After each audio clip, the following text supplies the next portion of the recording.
आपलं शहर आता स्मार्ट होत आहे, मग तुम्ही कधी स्मार्ट होताय? स्मार्ट न्यूजचे YouTube चॅनल सबस्क्राइब करा, स्मार्ट बना. नोटिफिकेशनसाठी बेल आयकॉनवर क्लिक करा.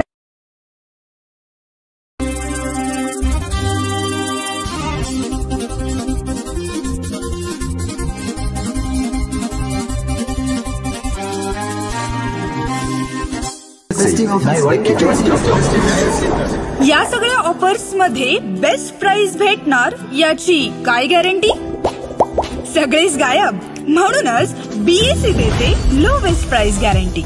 जर तुम्ही आमच्यापेक्षा कमी किमतीत सेम कपडे बाहेर कुठेही खरेदी केलात तर खरेदी केलेल्या किमतीच्या फरकाच्या दुप्पट रक्कम आमच्याकडून मिळवा. BSE द टेक्सटाईल मॉल मधून आताच खरेदी करा तुमची आवडती sari, ladies wear, men's wear, kids wear, तेही सर्वात कमी किमतीत. BSE the textile mall, Tilakwadi, Belagavi.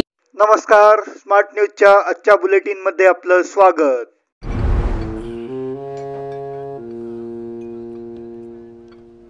तिने फसवलं यार मला.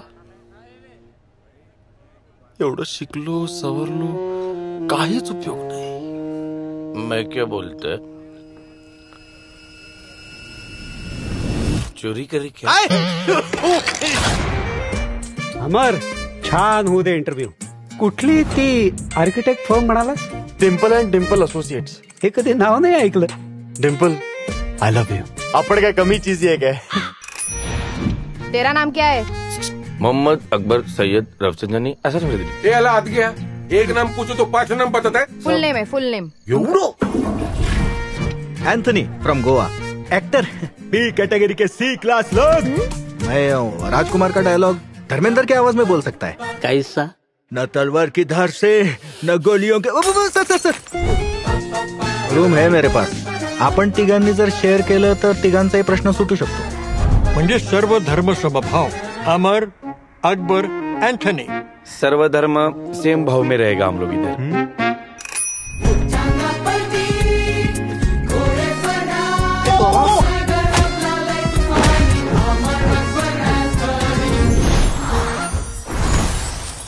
पैसे तुझ्याकडे? वो जो ATM का पैसा हम लोगों ने ठस किया था, हाँ? उसमें से 27 रुपए है मेरे पास. 29. इराण आणि इस्रायलमधील संघर्षामुळे भारताचे कोट्यवधी अडकले. इस्रायल आणि इराणमधील संघर्ष आता प्राणघातक बनला आहे. इस्रायल आणि इराणमधील संघर्ष अधिकाधिक धोकादायक होत चालला असून दोन्ही देश एकमेकांवर क्षेपणास्त्रांनी हल्ला करत आहेत. दोन्ही देश एकमेकांवर क्षेपणास्त्रे डागत असून या दरम्यान इस्रायली मीडियाच्या वृत्तानुसार इराणने इस्रायली स्टॉक एक्सचेंज आणि रुग्णालयांवर हल्ला केला.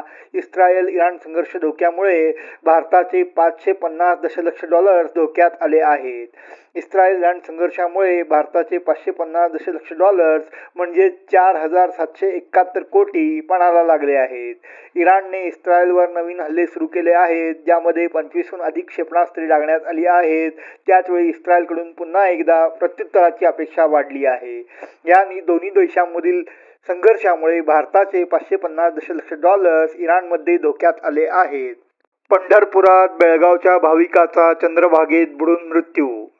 आषाढी वारी अवघ्या 15 दिवसावर येऊन ठेपली असताना एक दुर्दैवी घटना घडली आहे. पंढरपूर येथील चंद्रभागा नदीपात्रात बेळगाव येथील शुभम पावले वय 27 या भाविकाचा मृत्यू झाला आहे. या घटनेमुळे बेळगाव परिसरातील भाविकांमध्ये हळहळ व्यक्त होत आहे. सकाळी सुमारे 7च्या सुमारास तो चंद्रभागा नदीत पुंडलिक मंदिराजवळ आंघोळीसाठी गेला होता, परंतु पाण्याचा अंदाज न आल्याने वाहून गेला. शुभम हा आपल्या 4 मित्रांसोबत विठ्ठल दर्शनासाठी पंढरपूर येथे आला होता. प्रशासन व स्थानिक बचाव पथकाने केलेल्या 4 तासाच्या शोध मोहिमेनंतर मृतदेह नदीतून बाहेर काढण्यात आला. कित्तूर जवळ ट्रकची बसला धडक, सुदैवाने प्राणहानी नाही. बेळगाव जिल्ह्यातील कित्तूर तालुक्यातील अंबडगट्टी क्रॉसजवळ आज सकाळी एका भरधाव धावणाऱ्या खासगी बसला ट्रकने मागून धडक दिली. धडक इतकी जोरदार होती की अक्षरशः ट्रक उलटला. या घटनेत ट्रक चालक गंभीर जखमी झाला आहे.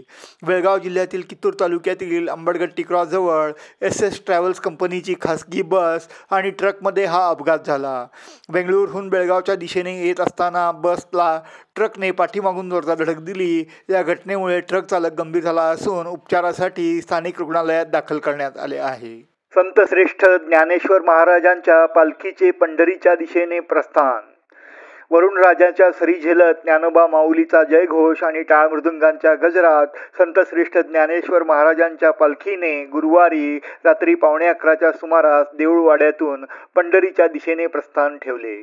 माऊलींच्या समाधी मंदिरात पहाटे 4 वाजता घंटानादाने या वैभवी प्रस्थान सोहळ्याला प्रारंभ झाला. त्यानंतर काकड आरती झाली. पहाटे 4:15 ते 5:30 या वेळात माऊलींना पवमान अभिषेक, पंचामृत पूजा व दुधारतीचा कार्यक्रम झाला. त्यानंतर सकाळी 9 वाजता माऊलींच्या समाधीच्या दर्शनासाठी मंदिर खुले करण्यात आले. दुपारी 12च्या सुमारास माऊलींना महानैवेद्य दाखवण्यासाठी दर्शन बारी बंद करण्यात आली. त्यानंतर गाभारा स्वच्छ करून समाधीस पाणी घालण्यात आले. दुपारी 12:30 ते 5 या कालावधीत पुन्हा भाविकांना दर्शन खुले करण्यात आले. सायंकाळी 7 ते 8च्या सुमारास पालखीची गुरुवारची महापूजा करण्यात आली. त्यानंतर मिरवणूक पार पडली. रात्री 8 वाजता प्रस्थानाच्या दिशेने प्रत्यक्ष कार्यक्रमाला सुरुवात झाली. मानाच्या दिंड्यांना महाद्वारातून आत सोडण्यास सुरुवात करण्यात आली. त्यानंतर पालखी मार्गस्थ झाली. APMC पोलिसांकडून दुचाकी चोरट्याला अटक. शहरातील नेहरू नगर आणि इतर भागामध्ये पार्क केलेल्या दुचाकींची चोरी करणाऱ्याला APMC पोलिसांनी गुरुवारी जेरबंद केले. त्याच्याकडून 2,65,000 रुपये किमतीच्या 9 दुचाकी जप्त करण्यात आल्या. संतोष बसवराज अंदानी, मूळ राहणार गोकाक, सध्या राहणार न्यू वैभवनगर असे संशयिताचे नाव आहे.